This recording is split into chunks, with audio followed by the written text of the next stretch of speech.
جس کے لیے مولانا عبیداللہ سندھی کو نے افغانستان بھیجا اور ان کے وہاں تعلقات قائم ہو گئے.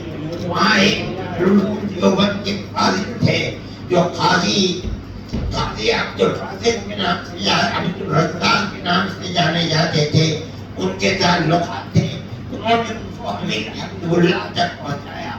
یہ واقعہ 1915 کا یعنی آج سے 110 سال پہلے کا تعلق ہے. ہمارا یہ تعلق آزادی وطن کے سلسلے کے اندر ہے جس کے وہاں جماعت حکومت قائم کی گئی مہاراجا پرتاپ نے.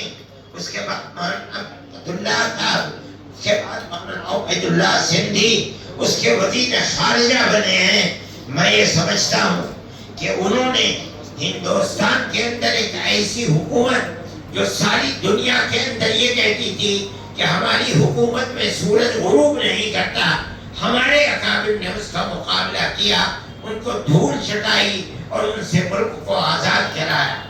میں یہ سمجھتا ہوں کہ افغانستان کے علماء اور طالبان کے خاص طریقے پر حکومت وہ دارالعلوم دیوبند کے طلبا اور پڑھے ہوئے لوگوں سے پڑھی ہوئی حکومتیں, چاہے وہ مولانا بنوری ہو, چاہے مولانا محمد شفیع صاحب ہو, چاہے وہ مولانا عبدالحق صاحب مولانا خٹک ہو, جو ہندوستان کے ہمارے علماء کا طریقہ تھا جو اس کے مقابلے کے اندر محاذ کی طرح پڑھے تھے, آپ نے اسی طریقے کو اختیار کر کے دنیا کی دو حکومتیں, چاہے وہ روس کی حکومت ہو چاہے امریکہ کی حکومت ہو, آپ نے ان دونوں کو دھول چٹائی ہے اور اپنے ملک کو ان سے آزاد کرایا.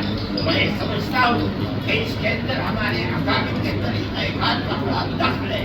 اس لیے آج آپ یہاں تشریف لائے ہیں, یہ آپ کی اور آپ کے اکابر کی مادر علمی ہے. اس کے ساتھ ساتھ انہوں نے ملک کی آزادی کے لیے جو انتہائی مضبوط کارنامے کیے ہیں, آپ کے کارنامے ان کے بعد اور ان سے حاصل کردہ کارنامے ہیں. اس کا مطلب یہ ہے کہ آپ ان کے راستے پر چلے, اور ہمارا ماننا یہ ہے کہ مسلک کے اعتبار سے, مذہب کے اعتبار سے, ملک کی آزادی کے اعتبار سے جو آپ کر رہے ہیں اس کا ثواب یقیناً سب کا آخرت ان کے لیے بھی ہوگا. آج اگر وہ پیغمبر زمین بنے ہوئے ہیں اور قبرستان کے اندر قبر ہے لیکن ان کی زندگی زندہ ہے, آپ دارالعلوم کو اسی طرح دیکھ رہے ہیں, اور آپ نے جو اختیار کیا ہے ہم ان کو بھی انہی کی خوشا چینی سمجھتے ہیں, اور یہ سمجھتے ہیں کہ آپ نے ان کے پروگرام کو بلند کیا ہے. اللہ تعالیٰ آپ کو بلندی عطا فرمائے.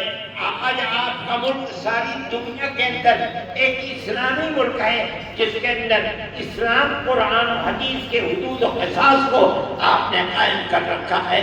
ہماری یہ دعا ہے کہ اللہ ملک کو ترقی دے, اور جس سیاسی جذبے کو آپ نے زندہ کیا ہے آپ کو اللہ تعالیٰ اس جذبے کے اندر قوت عطا فرمائے, اور اسی طرح ایک اسلامی ریاست سارے ملک کے اندر دوسرے مسلمانوں کی ریاستوں کے لیے ایک طریقہ کار ثابت ہو سکے.